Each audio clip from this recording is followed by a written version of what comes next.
Praise the Lord. The best wishes to you and your family members in the name of God. దేవునికి మహిమ కలుగునుగాక.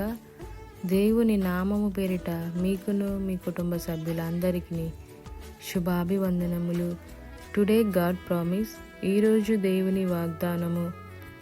But do రిమైనిస్ట్.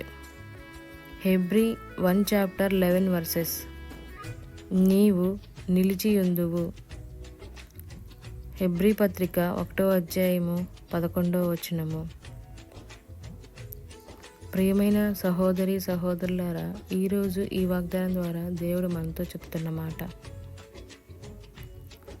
మన జీవితంలో ఒకప్పుడు మనకి ఆనందము, ధనము అన్నీ ఉంటాయి.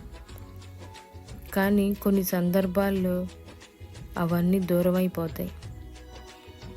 అయినా దేవుడు మన యందు నిలిచి ఉంటాడు. ఆయన మారడు, మార్పు లేనివాడు.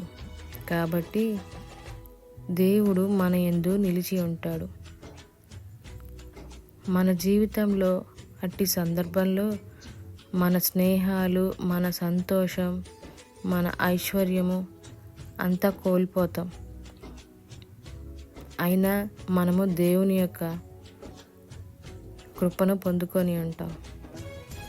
మన హృదయము దేవుణ్ణి కలిగి ఉంటుంది. అంతేకాక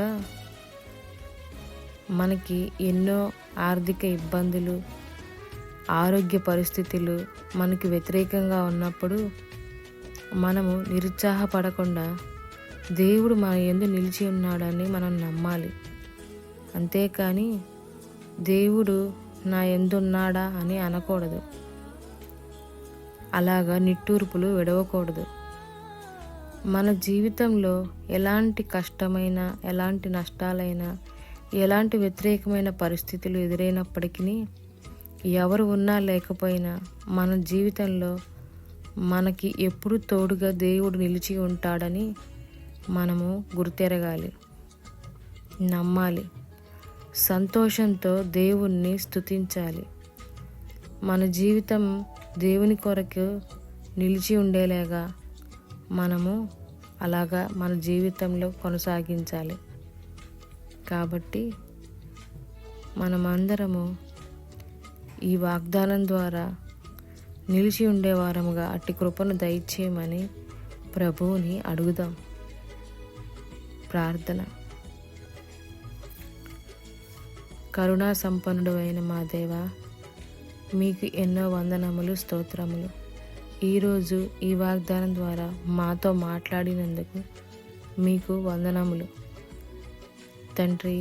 ఈరోజు ఈ వాగ్దానం వింటున్న ప్రతి ఒక్కరి జీవితంలో మీరు నిలిచి ఉండే విధముగా సహాయము దయచేయమని, ఎవరు ఏ పరిస్థితుల్లో ఎలాంటి ఇబ్బందుల్లో ఉన్నారో వారందరికీ మీ యొక్క నిలుపుదల చేయమని, వారికి సంతోషం, సమాధానం, నెమ్మది నీలోనే ఉందని, నీలో నిలిచి ఉంటే అది సాధ్యపడుతుందని గుర్తెరిగి అది పొందుకునేలాగా సహాయం దయచేయమని నజరేయుడైన యేసుక్రీస్తు అతి పరిశుద్ధ నామమును ప్రార్థించి వేడుకొంచున్నాము తండ్రి. ఆమేన్.